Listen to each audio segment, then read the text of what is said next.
Hey everyone. Yes, it's me, Issa. Welcome back to As Told by a Widow. And today, Thursday, November 10th, 2022.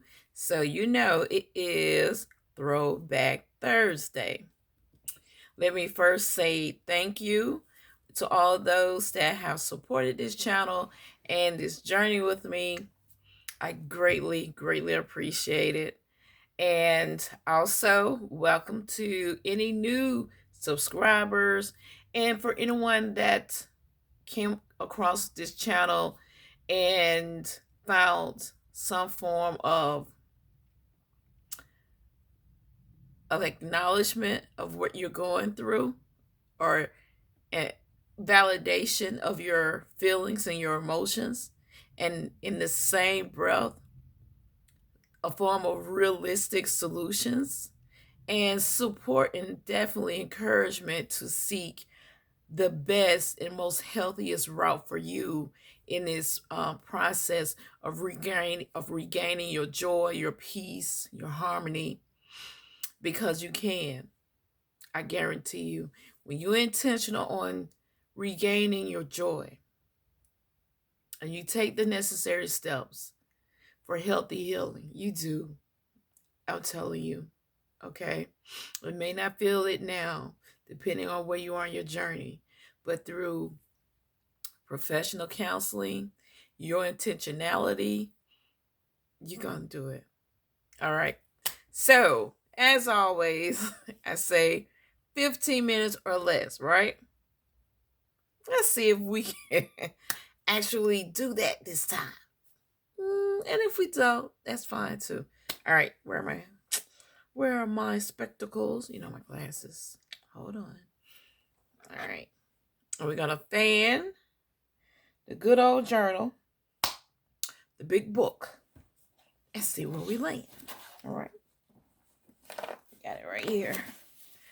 All right. Let's see.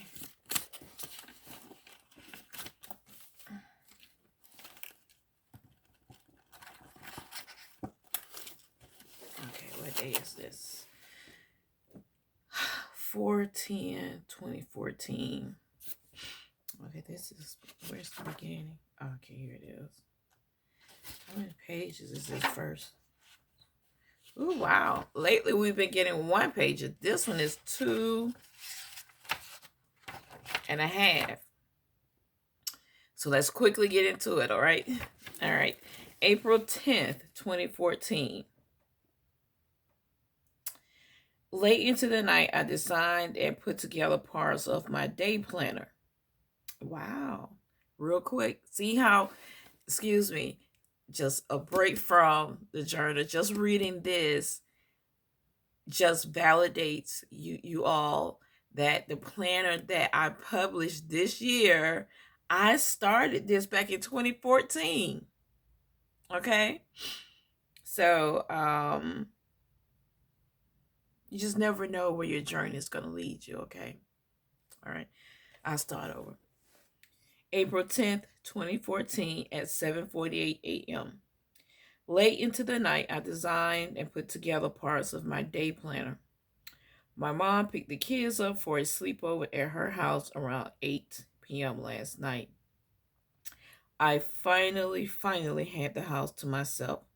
I really needed the break.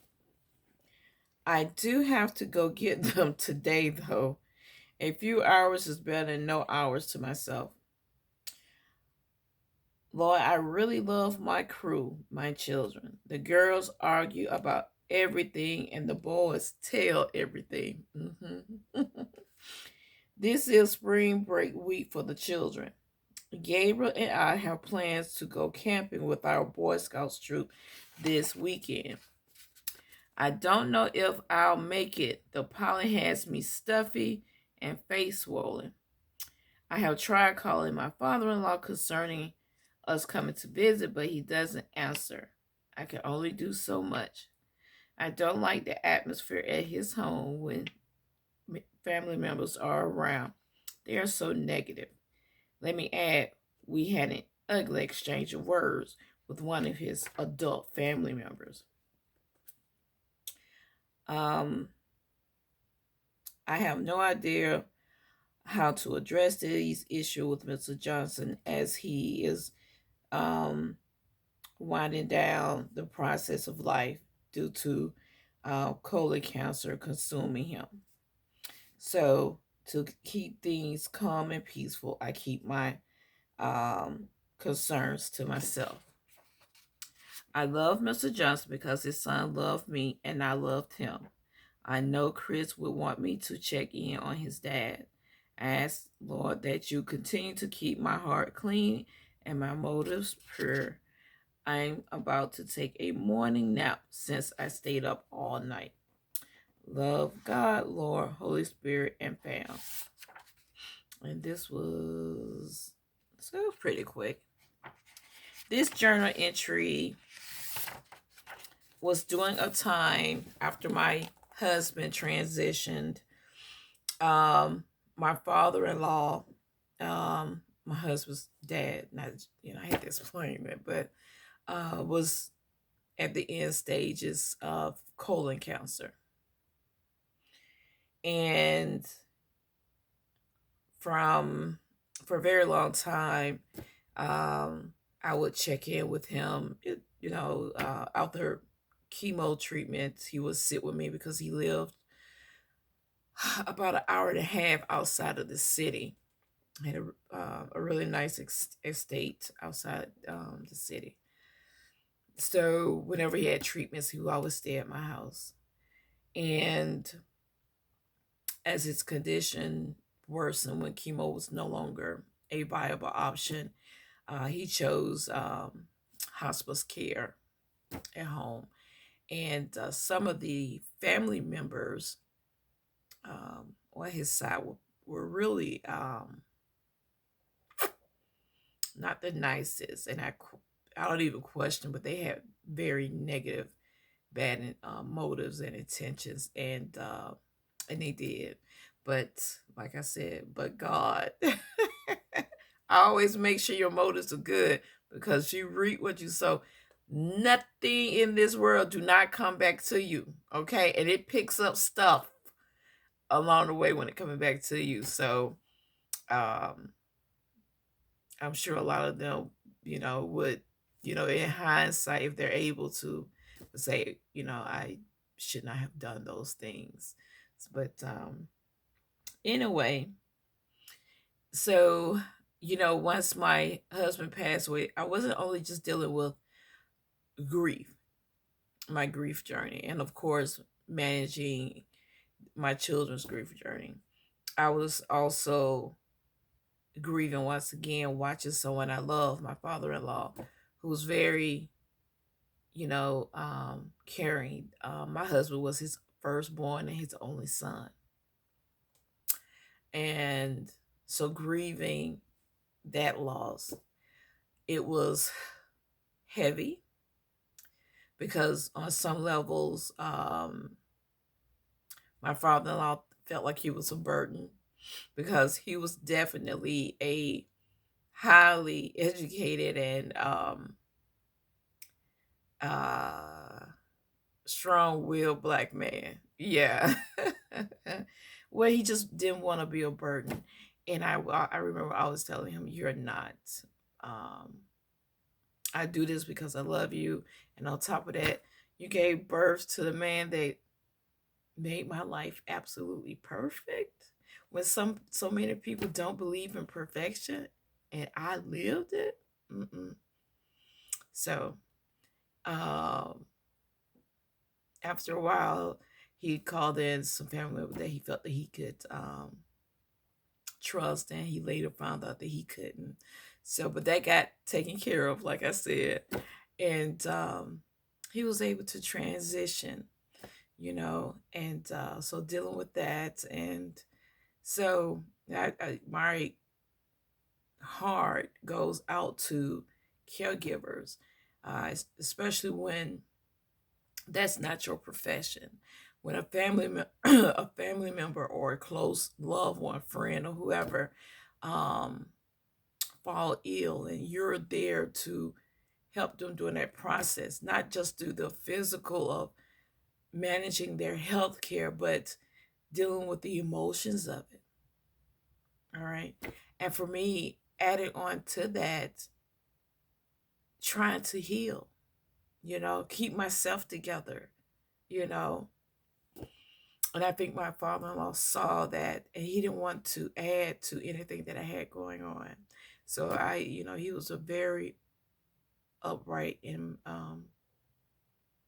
commendable man. He really was. Um, I always remember the fruit do not fall far from the tree. It doesn't. But as far as this particular day, I read that my mom came and picked the children up. So, as a widow with children, like I said, within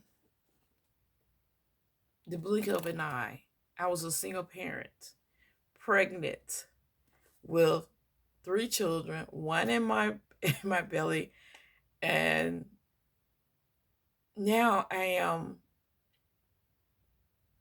giving roles that were once those of my husband.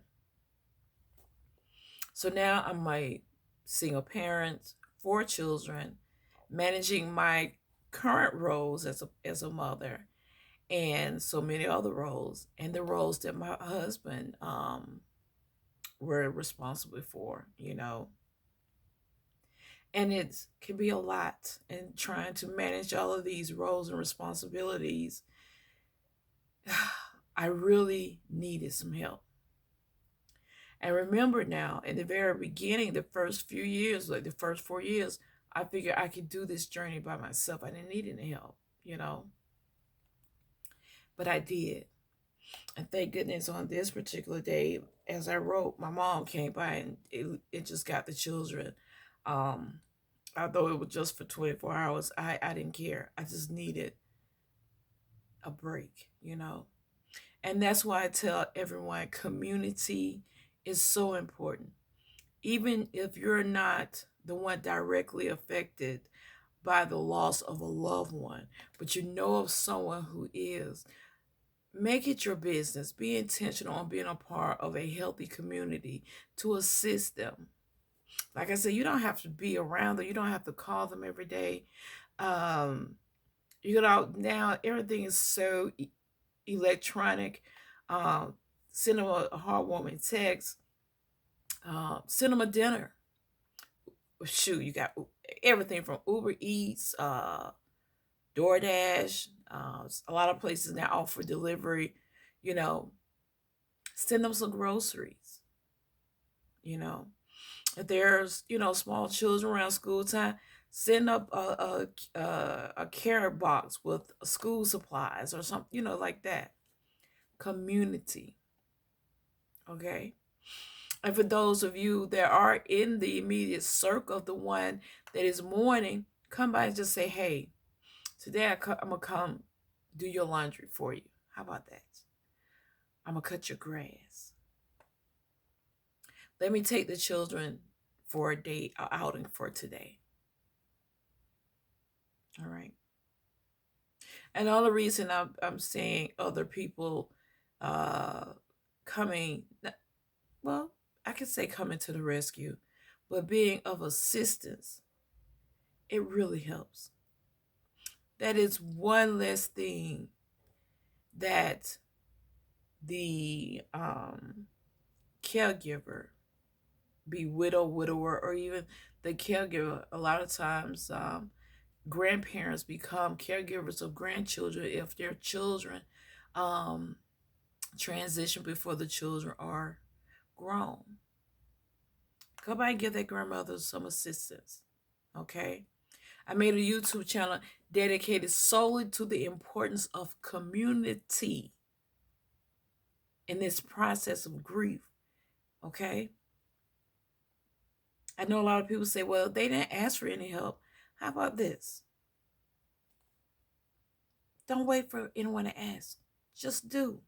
Give and release it. Let it go. Don't expect anything from it. Just give, you know. And it doesn't always have to be your time, your money, any of your resources. It can literally be you sending a acknowledgement to someone hurting in the form of a funny text. You know that? For example, this is something that I did because I needed some joy because I was so sad, you all. I was functioning for many years, paying bills and everything, but it's still to take away my responsibilities and trying to navigate these responsibilities responsibly, and in a timely fashion. But I was trying to do that along with trying to heal my heart, hold my emotions together. Okay. So you know what I did? I changed my voice, the ringtone on my phone, to the sound of a little baby laughing. Someone sent it to me. And I was like, all of a sudden I just started laughing. I was like, when they say laughter is contagious, it's true. I want each of you, regardless of how you came across my channel or where you are in this grief journey, or if you're just here and you know someone who needs a fundamental major pickup, find that ringtone where little baby is just a real child just laughing and laughing, and listen to it. You may start laughing a little bit and crying depending on where you are in your grief journey, but you're going to start laughing. I'm telling you, this is the honest to God truth. I promise you, I changed my ringtone to that. And now that I can recall, I was at the grocery store. I'm always at the grocery store with 4 children at that time. Always. And so my phone rings and somebody in line started laughing. Now I'm used to it ringing like that, so I pick it up. So of course I always smile. And somebody else in line just started laughing. And the lady's like, "Oh, that was so cute." So it is contagious. So I challenge each of you to just try it. Find that ringtone tone, play it of a little child laughing, a baby, just laughing and giggling. You're gonna laugh too, because just thinking about them smiling. Okay. So to look back on this entry, I was dealing with a couple of things. Prepare myself for the transitioning of my father-in-law.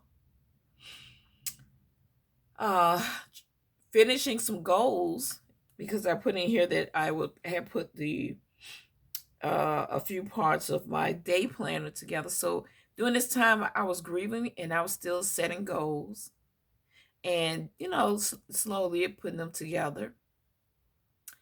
And I needed time to myself. So I can't recall if I initiated, asked my mom like, "Hey, I need a break," or my mom noticed and she said, "Hey, I got 24 hours. Let me just get the little ones for you and keep them." But you know what? It doesn't even matter. That 24 hour, according to this entry, I needed it. Let me see if I can. Okay. It says, "I finally had the house to myself. I really needed the break. I do have to go get them today. A few hours is better than no hours to myself." So I was aware that I needed that time to myself. So the solution to this situation is community is important. Reach out to your community. And like I said, for those of you that are not directly affected by grief, be a part of the community. Be a part of the solution, okay? 2, continue to set goals. I actually set a lot of these goals when my husband was alive. So I started on the process of completing them, okay? And then 3, recognizing, being self-aware of yourself. And this is for those that are actually grieving, and for anyone really. Being true to yourself when you know it's time you need a break. All right. And you tap into your community and say, hey, can you assist me? All right. So that's what you do. And as always, on this channel, like I say, the goal is here at As Told by a Widow. It's not for everyone to just know my business. Okay? It is to let you all know that I fell in love with an amazing human being. And I know a lot of people like to say there is no such thing as perfection. You guys, it does. It exists. That unconditional, divine agape love is real. That's real, you guys. I experienced it. And I think that's one of the reasons I hurt it so bad. At least that's what I thought in the beginning. I thought it was cruel. I didn't remember now. I was so heartbroken I didn't even want to talk to the one that I love more than anything in the world. And that was my God. Because I felt like he was being cruel. Or it was being cruel to me. You had me taste and enjoy something so beautiful and you took it away. And come to find out, it didn't take it away. Not at all. Okay. So I get what you're feeling. But I want you to know on this channel that I acknowledge your feelings, your emotions, your confusion, your heartache, your pain, your anger, all of it. Even the illusions we create. Remember now, I was for a very long time still looking for that FBI agent in a Crown Vic. Okay? I love you guys. My time is about to run out on my phone. So stay encouraged and know that you can get through this, and you will. I guarantee you. So be blessed. And I love each and every one of you. And don't forget to share the videos. Bye.